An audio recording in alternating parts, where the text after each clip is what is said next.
right, guys, let's go ahead and start talking about some interesting fallout that has happened as a result of what's been going on in Gaza. And just gonna go ahead and let y'all know, this is not going to be a fun topic. This is not going to be a very, very happy topic for a lot of you.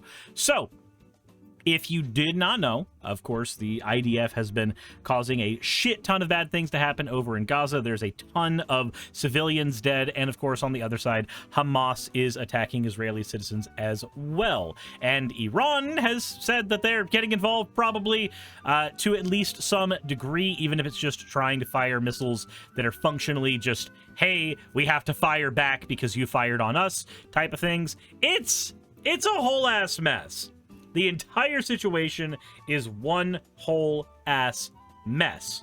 But with that bit of content warning out of the way, for those of you who know what we are going to be talking about, let's go ahead and move into, well, I was going to say fan art section, but apparently my computer is dumb and thinks that this content is not available. So we're going to do it this way instead. This is fan art from Jet Fatigue said, I attempted a meme featuring Paulogia and Vice Rhino. Paulogia screaming, "You waifu'd me!" And me just going, I told you not to drink the gender fluid. Thank you very much, Jet. I appreciate it, even if my computer is being dumb when it comes to showing fan art and using it. I don't know why it's doing that. It's very strange, but thanks, Discord, for being functional. As always, thank you for your fan art submission, and let's get right into it. So, this got posted recently, and I wanted to take a look at it because I think this interaction here serves to show a huge issue that is going on, not just with the conflict, but in people's responses to the conflict. Fab says it does trigger me that I don't know why the hell this conflict trigger about sort of everyone. Why the hell does this conflict trigger everyone? I mean, I can tell you why. So people are already predisposed to try to not do anything anti-Semitic or sound anti-Semitic because we already know how easy it is to end up doing that when this where this conflict is considered. Because when you say things like, I don't think Israel should exist in the way that it does right now, it sounds like you're trying to say eliminate Israel. And if you said eliminate any country, it would necessarily mean eliminating all the people who lived in that country as well. Also, war in general is just a very, very complicated matter. There are victims on all sides when it comes to war. And even if there is a primary aggressor, you can get lost in the weeds depending on where you get.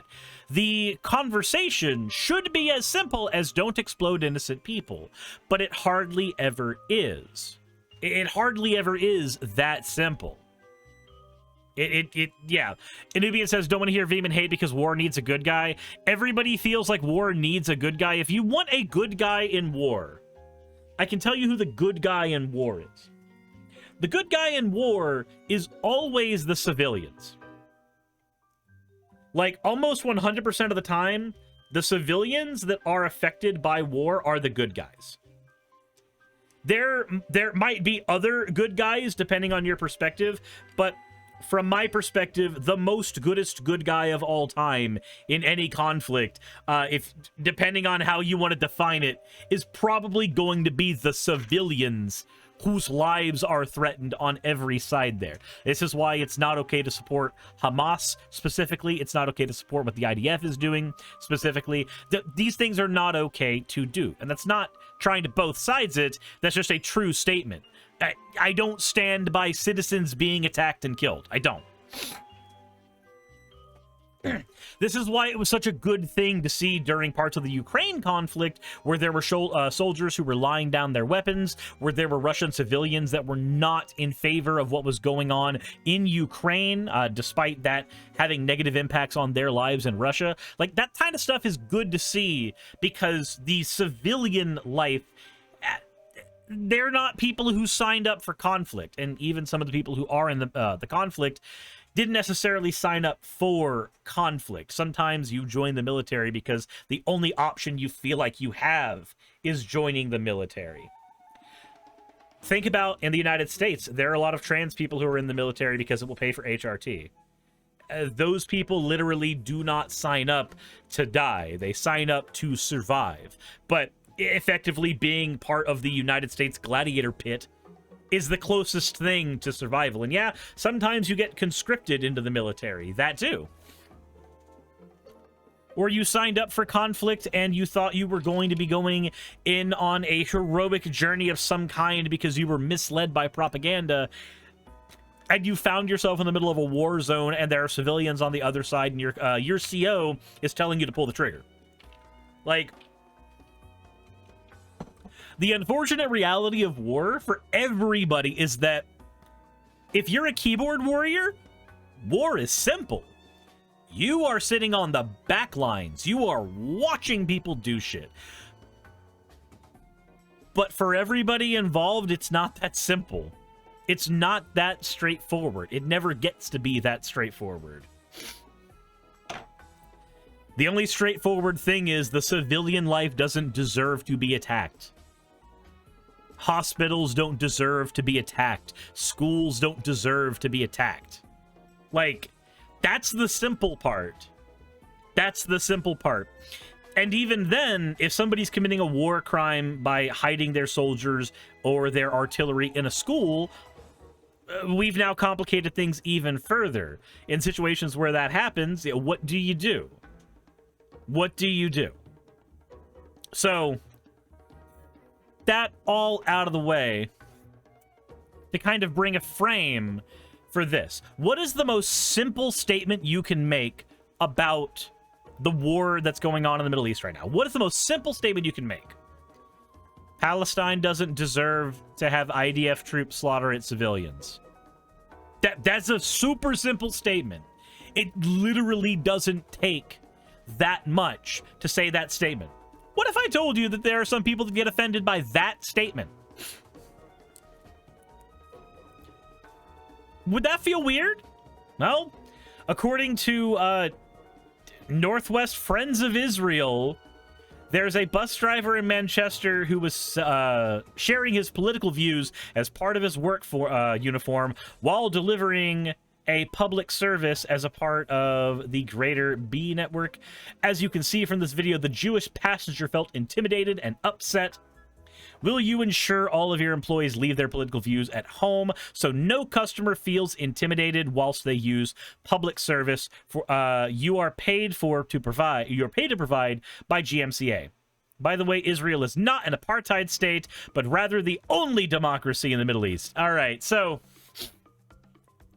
I'm sure my comment section is going to be filled with people arguing over that statement alone, but let's go ahead and take a look and see what is going on here. Now, I'm going to go ahead and say, as a preamble, anti-Semitism is not okay. So if anybody decides that they want to come in with that in the comments or in the video, I will probably just hit anybody. I will just knock anybody out of the chat if they decide that this is the place to do that. Now, the other thing I will say before getting into this is I don't think it shouldn't be okay to show certain political views at workplaces. Like, if you say, hey, you can't wear that pin that says I support gay people, or I have a friend who's gay, or anything like that. I'm sorry, if I were an employer, I would think that's okay. As somebody who's worked in management, I don't even want to think for a nanosecond what kind of a monstrous backfire effect there would be if I were to tell an employee who was under me not to wear something like that. So let's say that there's a country that's being bombed right now, and I wear something in support of that country. I don't want to know what the PR nightmare would be for saying they couldn't wear that. So let's see what happens when a company is told that they need to engage in that PR nightmare. Pardon? No, this is... Pardon? No, this is fine. I was just wondering, are you allowed to wear that badge for work? So he's got a rainbow lanyard, and he's got a Palestinian flag lanyard. Those are the two lanyards that are here right now. The boycott's really apartheid one. Does it not go against company policy? The boycott's really apartheid one. Does it not go against... The boycott is really apartheid badge. Okay, so let's go ahead and see if this is...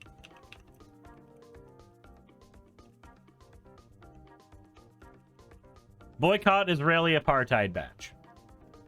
Let's go ahead and see this. So, the boycott that is being talked about right now is any company that is currently supplying the Israeli military with equipment. There is a boycott going on for any of those companies. It's one of the reasons why Boeing is currently being boycotted by a lot of people. I misread the part where it was her fucking business. So, being told to boycott against a country that is slaughtering civilians in another country. I'm going to go ahead and stop the statement right there, because that statement alone, just those words, that is a true thing that is happening. You can add any amount of qualifiers you want for it, and you can go, oh, but Suris, didn't you know? Oh, but Hamas. Oh, but this. No. Hold on. Ask yourself a question. Do civilians exist in Gaza? Are there civilian lives of human beings in Gaza? Yes? Okay, cool. Now that we've agreed there's civilian lives in Gaza, are the IDF attacking those civilians? Yes? Okay, cool. We don't need any more of that. We don't need any more of the, like, back and forth. We don't need any more of the qualifying statements. We've gone as far as we need now. We've gotten everything we need. So, when we are talking about the boycott, we are boycotting that. That's the thing that people are wanting to boycott. Anybody who's involved in the conversation, that's what they're wanting to boycott. They're wanting to boycott because as far as they are concerned, the Israeli government under Netanyahu is engaged in killing civilians in another country. That is the long and short of it. So now that we've got that part out of the way, Fab says, idiot wokies are crappy boycotts or what America does. I don't know what the fuck that's supposed to mean, so I guess I'll go ahead and ignore the rest of that. Brutus says, queer rights are technically political, but I think as a society, it should be assumed to be favored. Oh, yeah, no, talking about queer rights is 110% a political statement. It shouldn't be considered a political statement, but it is. Sable Eagle says, but Suris, the people who object to the protests against the genocide insist that there aren't any civilians in Gaza, that they're all Hamas members and all complicit, especially. See, and then they would be wrong, especially the 2-year-olds who volunteer to be used as human shields rather than using their jujitsu powers to overthrow Hamas and save the hostages themselves, you know? Hot take, Palestinians and queer people have the right to exist. True. There is another side of this as well, where people have gotten, and I've seen this in my comments, where people go, how can you say anything in favor of Palestine? Aren't you an atheist content creator? Why are you in favor of Islam? And I'm like, that's not me being in favor of Islam. I can say that I think America deserves to exist, even though we are a mostly Christian country in terms of the people who live here. That's not a statement that my atheism has any part in. That's me recognizing that human beings are here and that's okay. Also, as seen in places like Iran, the people who tend to be victims of religious regimes tend to also be part of the religion themselves. Like, most of the victims of Islam follow Islam. When I say I support people who are Muslims, I'm not saying I support that religion. I'm saying I support the people who are suffering. That feels like an easy statement to say. And yet, when I've looked in my comment section of the last time I covered the Gaza conflict, that statement was said a few times, and it confused the fuck out of me. Like, unless you believe that every single person who lived in Palestine is homophobic, and also that homophobia, even if they have it, is enough to result in them dying, I'm sorry, no. I can't get behind idiotic extremism of that level. And I understand as well that some of that is coming from the position of people who have been harmed by religion a lot. I get it. I do. The Recovery from Religion Foundation exists entirely because of that issue. So we know I might be wrong. What are we discussing? Wait, Fab, what are you... How in the fuck are you confused, Fab? I have to know. What it... We're talking about a genocide happening in Gaza. The citizens being attacked by Israel. I'm so confused. What? I'm confused as to how you're confused. All of this seems pretty straightforward. We're talking about how complicated war can get. Talking about how complicated conflict can be, while also recognizing that there are some very, very simple idioms that you can follow that are simple until they aren't. Don't explode innocent people. Okay, what happens when you find out that some of those people aren't actually innocent? As a commander on a field, you might run into issues with that. Don't blow up a hospital. That works until you run into issues where, like, armaments are being stored there, which is why you're not supposed to store fucking armaments at a hospital or a school. Like, for anybody who wants to say that, oh yeah, no, this whole thing is simple. No, it really isn't. It really isn't. I want it to be. I really do. I want there to be a clear good guy and a clear bad guy. I want there to be a clear oppressor and a clear victim, but there seem to be multiple of both.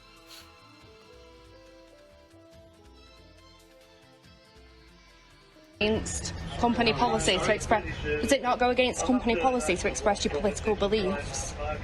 No. No, it doesn't. So if I check with them, yeah. So you don't think that's intimidating to Jews or... I mean, I'm British. How is a boycott intimidating to you as a Jewish person? I have to know. A boycott is the tamest form of protest one can ever involve themselves in, because it is literally a protest built on the idea of not involving yourself. How are you intimidated by somebody wearing a badge that literally says, I will not involve myself with you? That seems like the simplest thing in the world, right? A boycott is the softest form of protest. One of the softest forms of protest.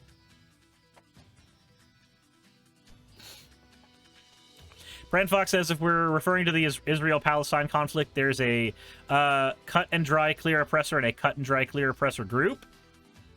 I'm sorry, but Hamas exists. And the IDF exists. There is not a cut and dry. There is not. There is a side that has more power and is favored by more powers. Yes, 100%. Israel has more power in the conflict. They are favored by more political powers in the conflict because they have trade negotiations with more powers in political conflict. However, if citizens in Israel get attacked by Hamas, then there is another person being oppressed here. Also, if there is citizenry under Hamas that are being stoked because of their allegiances with Iran, then there is another one. Like, France says, yes, Hamas exists because of the oppression of Palestinians and the assassination of all their democratic revolutionary options. Israel is a colonial power and an oppressor. Okay, and yet we are still in the exact same situation now. I'm sorry.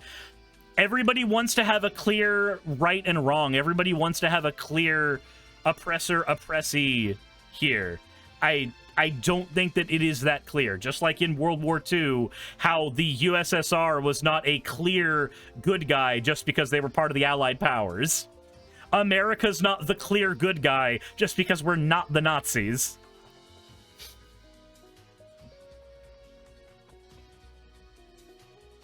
Like, that's the reason, like, that is the whole reason I did not want to cover this topic for as long as I did. Because I know for a fact that people on the internet are so brain poisoned that if you introduce nuance to a conversation, they get angry. People are so used now to getting all of their information from fucking TikTok, YouTube shorts, Facebook posts, retweeting whatever came to their feed on the algorithm from Twitter. Pran Fox says, no, I just think you're just not familiar with the last 70 years of this conflict. It didn't start on October. Holy shit, Pran Fox! Did you see the other 2 videos that I've done on this conflict? The last video I did where I literally said in that video that this didn't begin on October 7th, and it actually stems a lot from what happened during the disillusionment of the Ottoman Empire, or the video that I did in the beginning of all of this, shortly after October 7th, where I actually did a ton of research on the history of the disillusionment of the Ottoman Empire leading into now? God, it's so weird that I did cover these in other videos.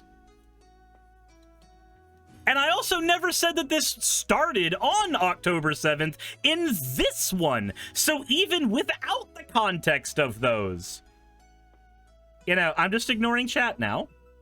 I'm going to be ignoring chat now because this happens every time I cover this conflict. Every single time that I cover this conflict, this happens. And we're not even covering the conflict directly here. We are covering 2 people here, but okay. Israeli. So you don't think that's intimidating? No. For people who are, because I'm Israeli and I feel intimidated being on a bus, and luckily I have a British accent because my mum's British, but had I have come on with an Israeli accent, I would have felt quite frightened that you would have recognised me as an Israeli, because that's intimidating. Okay, Pran Fox, how would you know that everybody's all upset with me if you didn't watch the videos where people do get upset with me? Also, as the content creator, I can say that I have done other content on this. And while it is not reasonable to expect everybody to watch all the content that I've ever done, it's also perfectly reasonable for me to use as a defense, hey, I've covered this before. You can say, we're all upset with you, but I don't think you speak for everybody in my chat or everybody in my comment section.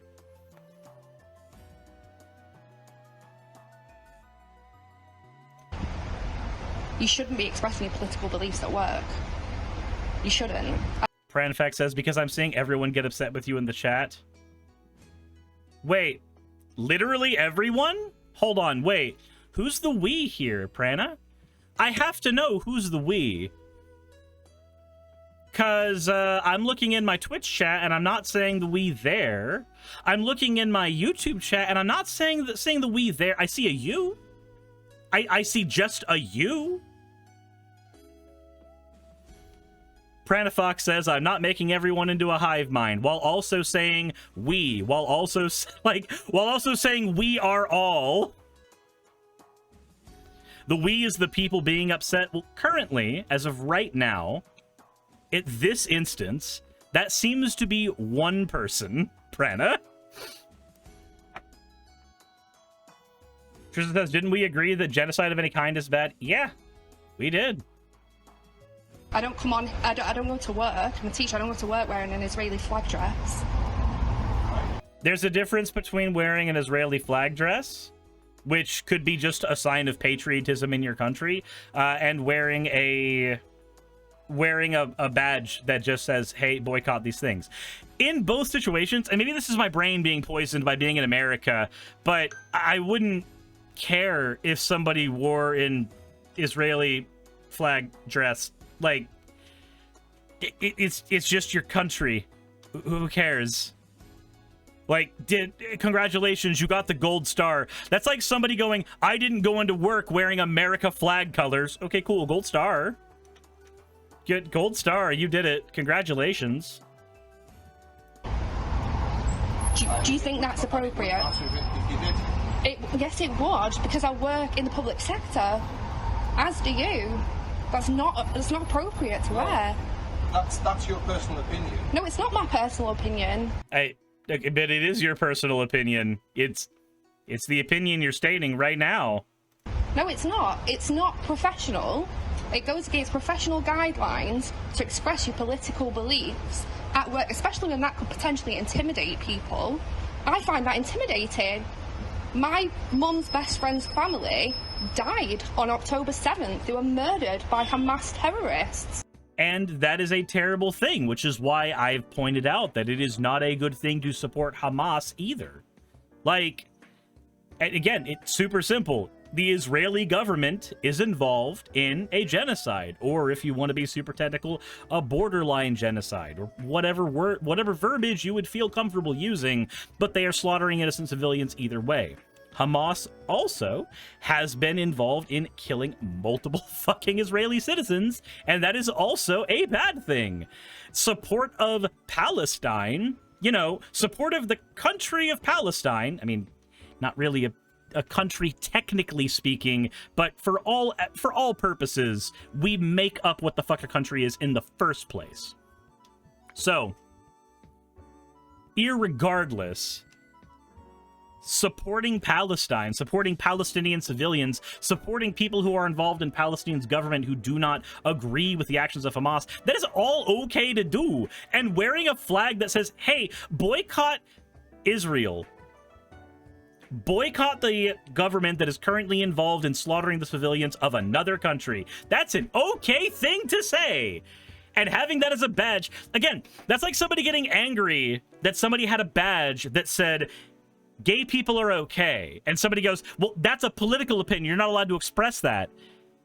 You're not upset that a, quote, political opinion is being expressed. You're upset at the political opinion being expressed. You're upset that the badge says something about Palestine. Had he been wearing a badge that says, like, support our troops, the Israeli Defense Force, you probably wouldn't have this same reaction.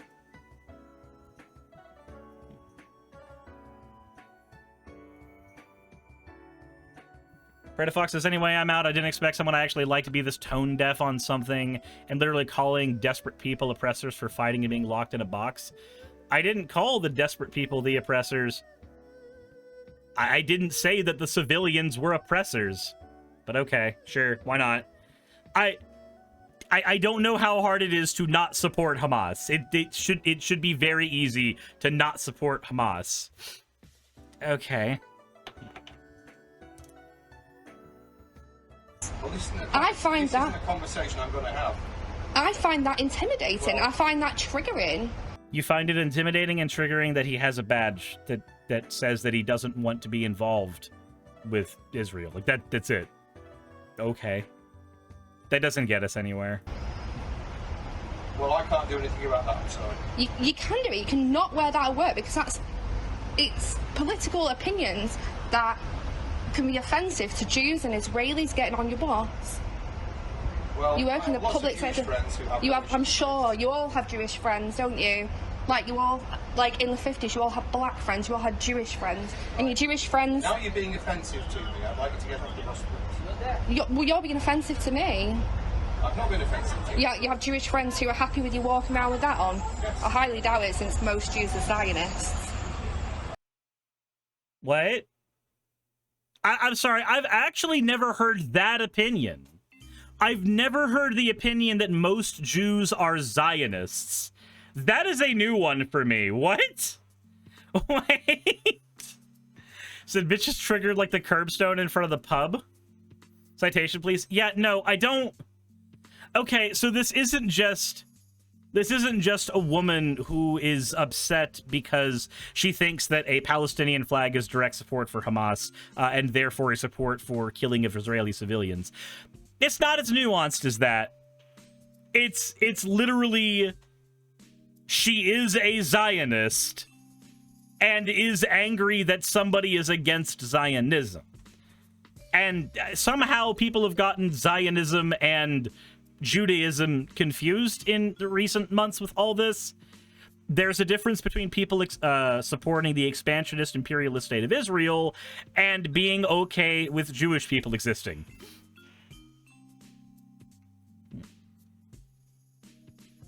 Jesus Christ.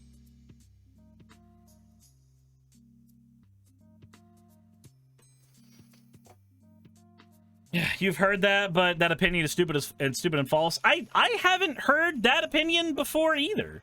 Like, unless she wants to use the version, like, unless she wants to use a super soft version of Zionism that is just like, it's okay for Israel, the country, literally to exist. Like, that it?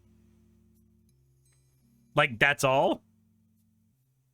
Like, but I don't know if that's what she means. And I never, especially in this conflict with Israel doing what it's doing right now, I don't know if I could even give somebody that benefit of the doubt.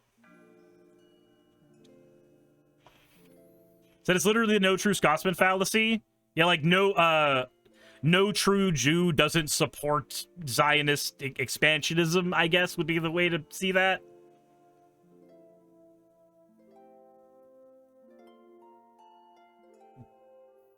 Brand Fox, dude, I hate this. I hate being neurospicy, trying to talk to other neurospicy people over text because we all just talk past each other and shut the fuck down. Yeah, that can be an issue. That can be an issue. I guess it depends on which neurodivergencies people have, because there's a lot of different ways in which that can happen. And look, I will say this, Prana. I am not personally upset at you in regards to this whole thing. My upsetness comes entirely at this particular situation when I try to speak with nuance about this situation with the little lack of understanding that I have. And even when I've sat down and tried to do research on it, I've come out with multiple different versions of that. So I'm trying to make my point to you in good faith, but it's incredibly impossible with a character limit and over text. So the only thing that's missing because of the character limit and text on my end is probably going to be tone. I don't get your tone. But if your point is that Hamas is justified in existing, flat out, I would say I don't know if I can agree with that. I don't know if I can agree with that, because the way that they initially parked themselves, one of the original rulings they had set for Hamas was the annihilation of Israel and Jews. Like, even if you are the oppressed, I don't think going, aha, the counter-genocide. No. So they're justified in existing, but not their actions. Okay, but if something exists without having any actions at all, then does it really exist? Like, I'm sorry, but their existence and their actions are co-linked.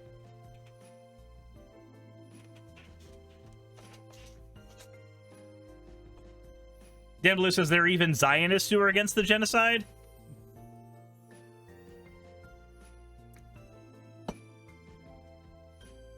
So what are your thoughts about the history of this conflict? I mean, mine is like humans are idiots. Well, humans are idiots, but the long and short of the conflict, and granted, again, this is with very, very limited understanding of this, was that Israel exists in its current form because of the disillusionment of the Ottoman Empire. When when all of that territory was being broken up, and Britain basically decided that, hey, y'all get this, y'all get this, y'all get this. There's a conversation to be had about colonial imperialist Great Britain and all of the shit that it thinks it can or cannot divvy out to people. And then, over time, this weird thing happened where we wanted a two-state solution, but the original two-state solution that was given out to Palestine and Israel was that Israel would functionally get 2/3 of the land and had like half the people Palestine did, but they still got like 2/3 of the land, and the land that they got was way more fertile. It was easier to grow crops on it than the land that Palestine was going to be allotted. And so the two-state solution was basically ignored as an idea by Palestine as it existed then. And this created this weird scenario, well, not weird scenario, this unfortunately classic scenario, where Israel would then, bit by bit, take over more land that was Gaza or was Palestinian-owned land, bit by bit. But it created a narrative that a two-state solution was proposed and Gaza didn't want it, or Palestine didn't want it. It created a narrative that Palestine didn't want a two-state solution, when the problem was not the two-state solution. It was not that, hey, Palestine will exist and Israel can exist, and that's bad. It's that the two-state solution that was given, because the group that was in power, the group that was in trade, the group that had more of a foothold in the region after the overturning of the Ottoman Empire was Israel. So they had more bargaining power at the table. And having more bargaining power at the table meant that when that two-state solution was brought out, it vastly did not favor Palestine. And Palestine didn't like that, rightfully so. Not having enough land for the people that it has, not having the infrastructure to build up as a way to circumvent the problem of not having enough land, and not having access to the same fertile land, fertile resources for growing crops and feeding, again, at that time, a larger population of people than Israel had, meant that the two-state solution that was proposed was never going to be enough in the first place. It's a bit like when you give when you talk to a child and you give them two terrible options. Any option they take is going to suck. If Palestine took the two-party solution then, or the two-state solution then, it's stuck in an area that it's agreed to historically that is bad for its populace. But if they don't take it, then they have agreed that it's okay for Israel to come and start taking more and more of their land because they were not legally recognized as a country, legally recognized as a state. Both options would have sucked, and most leaders worth their salt would do their best not to take option one, which was taking the land that was not good, the region that was not good, and the space that was not good. But it allows, on Israel's side, they can go, aha, in either side we win. Either you get the shitty part of this country or this area designated for your use, and we get all of the best land, we get more land, we get everything for our citizens, and we get all of the trade with all of the countries. We get to be allied with all of the countries that matter now, and you get nothing. Or we can label you the villain because you didn't take what seems like a gracious solution. I can kind of understand to a very, very tiny degree when you want to say that Hamas is justified in existing, because an extremist group would naturally be born in those conditions. But I also have to say that any group that exists currently cannot be disenfranchised from the actions in which it partakes. And it cannot be disenfranchised from the rules that it set out for itself in the first place. And unfortunately, the original statements that Hamas used for describing itself was one that would eliminate Israel and Jewish people. And I cannot disassociate Hamas from that. I don't have the ability to disassociate them from that. I've heard arguments that, well, current day Hamas doesn't have that in its current creed, but then also that Hamas was justified in being formed the way it was in the first place. Like, no. That's like saying if a group of United States, let's say we're in the United States, we're in pre-Civil War, and there is a group of people who are slaves. They are oppressed. There is no ifs, ands, or buts. They are. There is no political maneuvering. There's nothing about that. It is just that. They are oppressed, hands down. Would they be justified in forming a group that sole purpose was the elimination of everybody who was white? I would say no. It would be understandable. It would be very understandable that that would be a position that they would take, because it's a reflection of the coin of what they've been dealt. But I wouldn't say it would be a justified action to take. Fran Fox says, I literally hate Hamas. They're fundamentalists and genocidal maniacs, but I also understand the material conditions that led to their formation. Right. I think understand is a better word than justified here. Because to justify the existence of a group, you have to now look at the actions of the group and look at the entire picture. But to understand the existence of a group, that's just looking at the material conditions that brought them about. The material conditions that existed for Palestine for the last 80 years, since the disillusionment of the Ottoman Empire, it makes sense that not just Hamas, but multiple extremist groups would be birthed from that. It doesn't necessarily justify the existence or actions of any of those groups, but it does make it understandable. And I think that's where... I think that is probably where the misalignment in communication happened. Where when I use the word justified, it ties everything together. Fran Fox says, I think the difference is you inherently tie the goals of the group to the formation, whereas I tie to the material conditions. I think if you use the word justify, it naturally marries all of those together. I think that's the problem with the word justify versus understand. To justify something is to become an advocate for it. It is to advocate for its formation. To say it is understandable is what you seem to be trying to communicate. For something to be understandable, you just have to understand why it came about and that it was bad.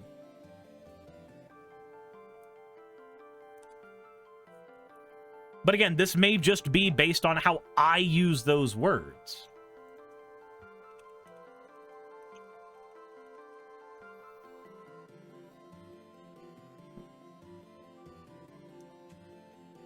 Fab says justified just sounds like you're a fan. Fair.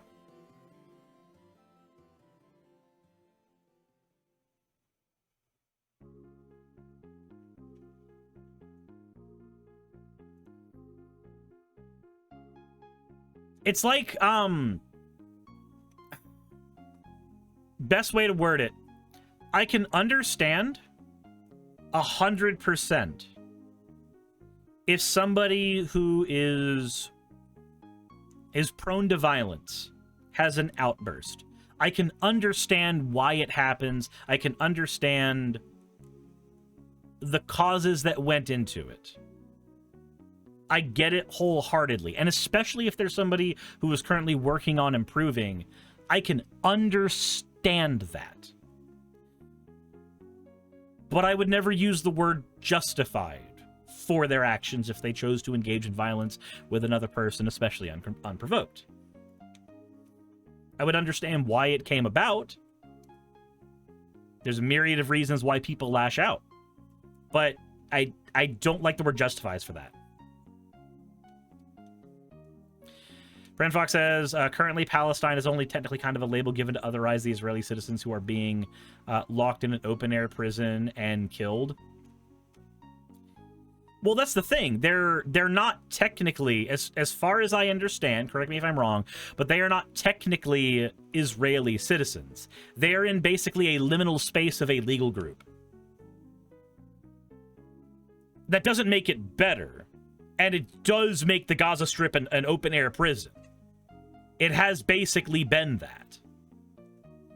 And there are people who have used some of the material conditions in Gaza to say that it's not an open-air prison because they have infrastructure that they've had to build themselves, or with help from other nations that we don't necessarily want to be aligned with, like Iran. But a prison is a prison so long as it has a cage. And the way the Gaza Strip is, it is an open-air cage. Brandfall says they are Israeli citizens. They have the lowest tier of Israeli citizenship. It's an apartheid state in every definition. Let me see here.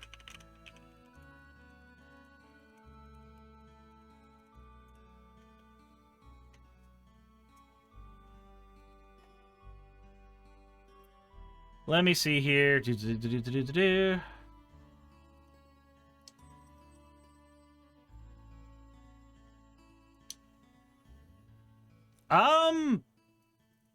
No, what I'm finding by... Granted, this is just from Googling, but Pranfox, I do not think you are correct. From what I'm looking at, there are Arab Israeli citizens who prefer to label themselves as Palestinian instead of Israeli, but they are still within the walls of Israel. They are still, like, citizens of Israel, whereas... Let me see here. Let me double check.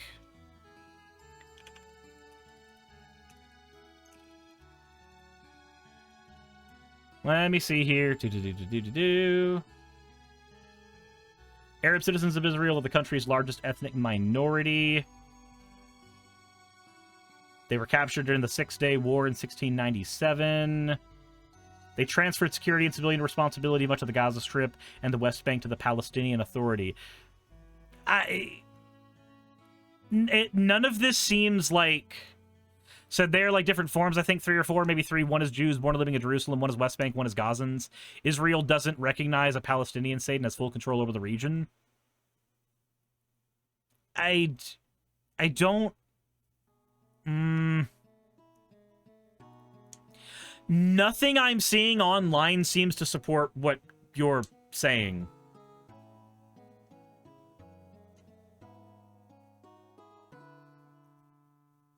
And it's not just that Israel doesn't recognize Palestine as a state. Most of the world doesn't recognize Palestine as a state. But being a state should not be... Like, I don't think it matters, personally. Not in the sense that it doesn't matter. I'm saying that the people who live in Gaza deserve to be treated with humanity, respect, and everything, irrespective of statehood.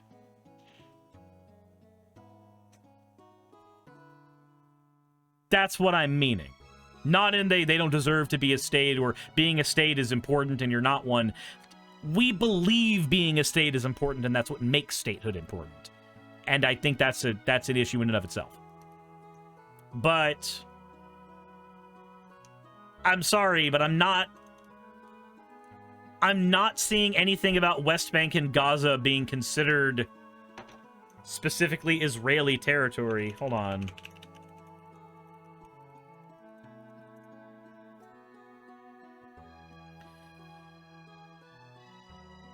Let's do.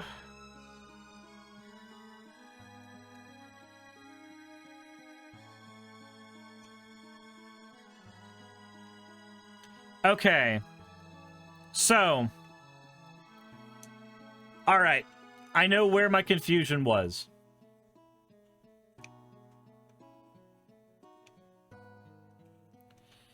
They are a part of Israel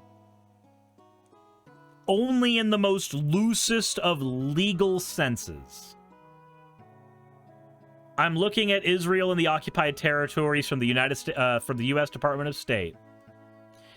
The occupied territories, which include the West Bank, East Jerusalem, and the Gaza Strip, because Jerusalem is divided between the East and West, are subject to the jurisdiction of Israel and the Palestinian Authority, with the division of responsibilities overlapping in much of its territory. The Palestinian Authority Basic Law, which serves as an interim constitution, establishes Islam as the official religion, but calls for respect of all other divine religions. Violence between Palestinians and Israeli security forces in Israel, Jerusalem, and Gaza, and the West Bank continued. During the year, 91 Palestinians and 8... Okay, this is getting into more stuff there. I just care about the establishment stuff. Also, it's weird that a legal document is made of a giant run-on sentence. That's just messy.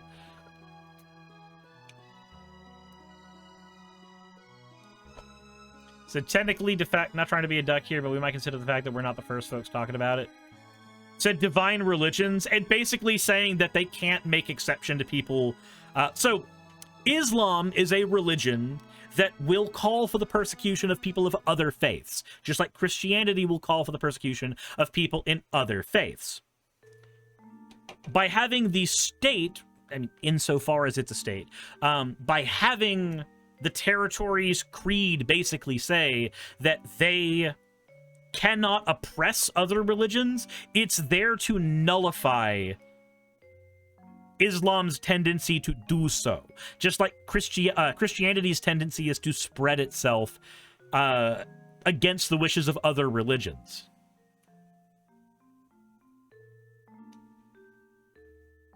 Fab says, do we think we can solve this by reading up on history?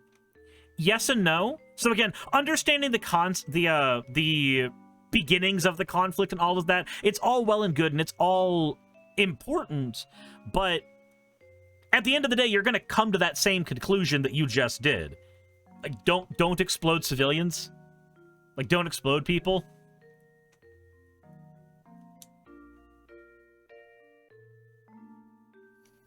Brandon Fox says, Eli's chat over there, and I'm not saying Palestine shouldn't exist. I'm not a Zionist. I'm saying that as things are, there is one state, and it is apartheid. No, and I can agree with that statement.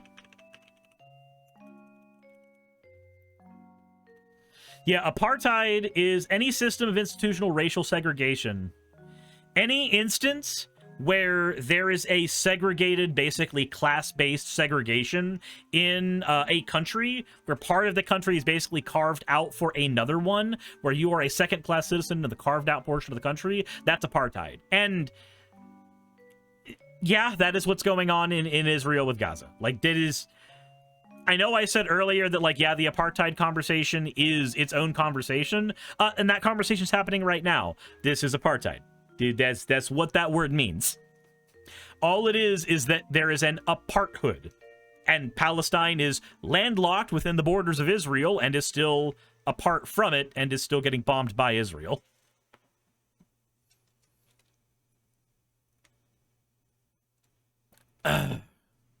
It's its own conversation, and we just had it.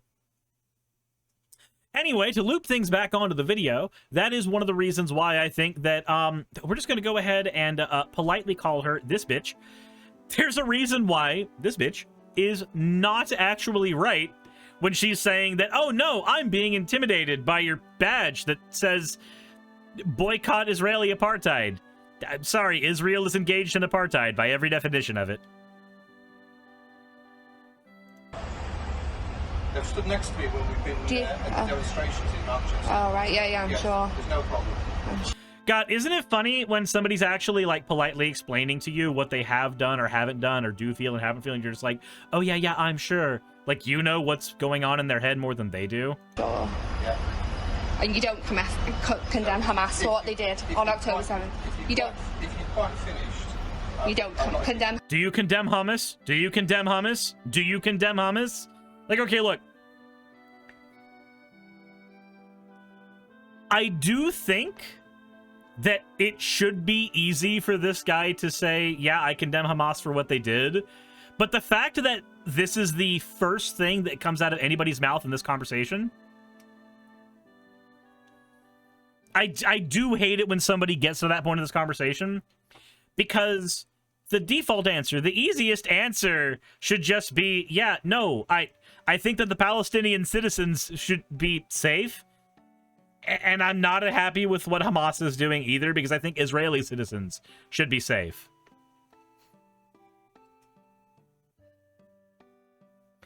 Dorito says, let's remember, Suris, that if someone wears a Palestine flag, it's intimidation when being talked about it, but wearing an Israel flag turns this into anti-Semitism. Jesus. Yeah. I saw your video on Hannah Williams. Please take the Bench Period videos away from her. I can't do that. I can't do that.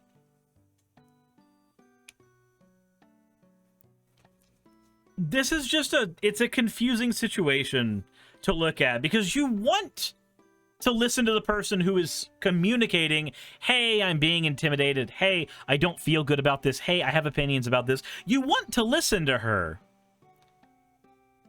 But the dude is right here. He's allowed to just wear the thing. And while he should be able to just say, yeah, no, I condemn Hamas. Next question. I can also understand after 2 solid minutes of dealing with this Karen that the last thing you want to do is give any part of the conversation anymore. Because if after you've already given explanations during this, she's literally done the whole, oh yeah, I'm sure. I'm pretty sure if he said, yeah, I condemn Hamas, she would just go, oh yeah, I'm sure. Again. Hamas for what they did on October 7th. I'm not having that conversation. Yeah, because you don't. If you quite finish, Terrorist flag, terrorist sympathizer, white savior complex. Terrorist flag, so like if somebody's an ally to any minority group and then like wears representation of their allyship to that group, that means they have white savior complex. Okay, so I'm just gonna say this right now. If you are a minority group, you need help from the majority group to get legislation passed that will help benefit you. That is not white savior complex. That is political logistics. Every minority group, if they only ever had support from within the minority group, would never have support at all in any legal system. Ever. You need to get the opinions changed of people who are in the majority, whatever the majority happens to be in your geographical location. If you are part of that majority and you are wearing a piece of thing that says, hey, I support the thing.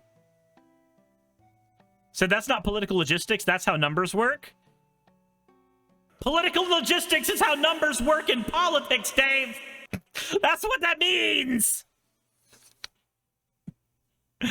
Oh my god. Yeah, no, white savior complex is, let's say that there was a Palestinian person and a white, and not a white person, a Palestinian person and an Israeli person arguing about the conflict, right? And then a minute into the conversation, the white person interjects on behalf of the Palestinian person. And then goes, no, hold on. Allow me to explain it in such a way that you will be able to understand.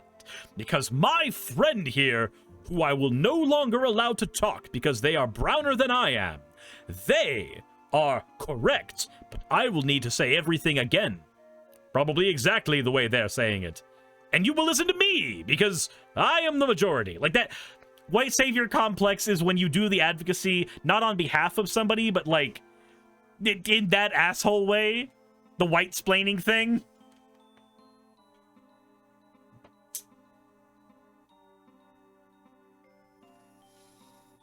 Screams an echo for Suris. Brand Fox says depose government because it sucks is the only way to prevent Palestinians' lives from being ruined further by Hamas. I want Palestinians and Israelis to have the right to safety. I do too. But, like, the white savior complex is when you are going, I am the only one that can save you, and I will not allow you to advocate for yourself any longer. I advocate for you. Your opinions, your lived experiences, those no longer matter. It's my opinion on those lived experiences that matter. So, basically like being a YouTuber. This conversation got very awkward and very introspective. Weird. Anywho. Have you ever been to Israel or Gaza? now, you are being offensive. Enjoy. This will be going to your work. Have you ever been there? I don't have to be there to advocate for people to be allowed to live. What? I'm sure he cares so much. I mean, I would not be able to care anymore about what this woman is saying at all after a while. I would not. At a certain point, you just kind of have to sit there and nod your head because you have a job to do. Fab says, why are we watching this again? Well, apparently it got about 1 hour of conversation. So that would be why. The technical reason why is watching a video and responding to it. It allows a platform for further conversation to happen from that, and as a result, that conversation tends to happen, whether heated or otherwise. And since conversation did in fact happen as a result of watching the video, then I'd say that it served its purpose. Also, there's commentary to be made on the victim complex of some people in the situation. Roger says the video was entire hour, poor dude. No, the video is 3 minutes. The video is 3 minutes. The person intimidating the bus driver and threatening to get rid of his job, basically, is the person saying that they were intimidated. Jesus.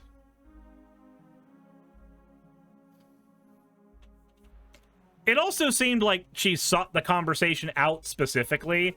But anyway. Brand fault, it was my fault. I started an argument with Suris. I mean, it's fine that an argument was started because we came to an understanding there. And it literally came down to, in the broadest of senses, that there is a way that I use a word, and it was a different way than the way you use the word. Said 'twas a BPD moment. Oh, were you splitting? Where things just go like black and white, and I was on the wrong side of it? Because that I could understand that. So there's very few people Suris hasn't had an argument with at some point. It's true. I tend to fight like most people in my chat at some point. It happens.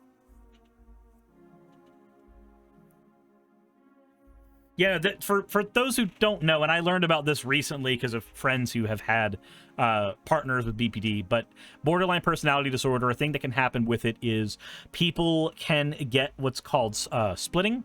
And when you split, it's not like the personalities are splitting. No, it's that everything now suddenly goes into black and white. You see things, there are no shades of gray, nuance dies, and you don't recognize that it's happening. Like, the person with BPD very rarely recognizing that splitting is happening. The people around them who are not aware of BPD are also not aware it's happening. It just looks like the person with BPD being an asshole. But it's literally... It is a thing that happens for people who have borderline, and it's very, very hard to manage or control. The only thing that you can usually do with it, outside of whatever medication a doctor has decided to prescribe for that, the only thing you can really do is be around people who can recognize when it's happening. And that sucks. Brandon Fox says, the only thing you can do is try to warn somebody of the boundary. Yep, like that. The only thing you can do is have people around you who know about the thing. And if they don't, like, as an example, there's a person at my local card shop who's prone to seizures. And a lot of people at the shop didn't know he was prone to seizures. And his seizures look like angry outbursts when they happen. So, at a different card shop, he had what looked like an angry outburst and threw cards on the table at one of my friends. And the narrative was, for about 3 weeks, that this guy's an asshole and had a moment of massive assholery. And so this person we will not talk to. Well, half of our friend group that was not there for that conversation let the guy who, quote, was the asshole come to dinner with us after the card shop. For people who are not part of my usual friend group, on Saturdays and Fridays, which of course not today because we're in the middle of marathon, after we're done at the card shop, we all tend to leave and go to dinner somewhere. A part of my budget every week has to be, hey, we're going to be going out to eat and I need to be able to pay for me and Saki because this is like my time with friends. So the guy's there at dinner, and there's like the friend who he did the throwing the cards thing to is sitting there like not speaking, feeling really awkward. And finally, one of my other friends, Biminim from the podcast that I run over on Suris MTG, breaks out to him like, hey, so I gotta understand, and we're all out here with everybody, so this might well be the best time to say it. What the fuck happened at the other card shop between you and this person? And what we found out was he had no recollection of it because it was a seizure. He doesn't get recollection of what happens during a seizure. So while everybody on the outside sees what happens and we're just like, wow, this dude's being a dick. Turns out, no, that's not what's happening. It's that a seizure happened in public. And he had no recollection of it, so he didn't know why he would have been, you know, disillusioned from any friend groups or anything like that. Like, had no knowledge of that. Without that line of communication that happened, that probably would have been a constant divide in friend groups.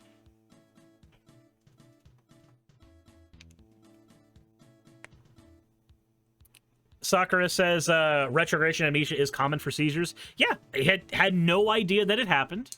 Would have never known why anybody was treating him differently. And It explained why he would just be around people who it seemed like he had wronged recently, and was just fine. It wasn't that he didn't care. He said he didn't know. And most of us didn't know either, because we didn't know that that was seizure-induced. So, again, same thing. It's just like the BPD thing. Sometimes there is something happens when somebody is neurospicy in some way, shape, or form, and it's very, very, very hard to figure out what to do about it, especially in a larger friend group. Or in this case, in an audience of people.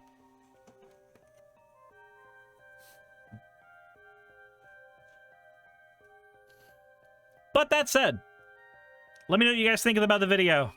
We got super off track. Insert end of video tagline here.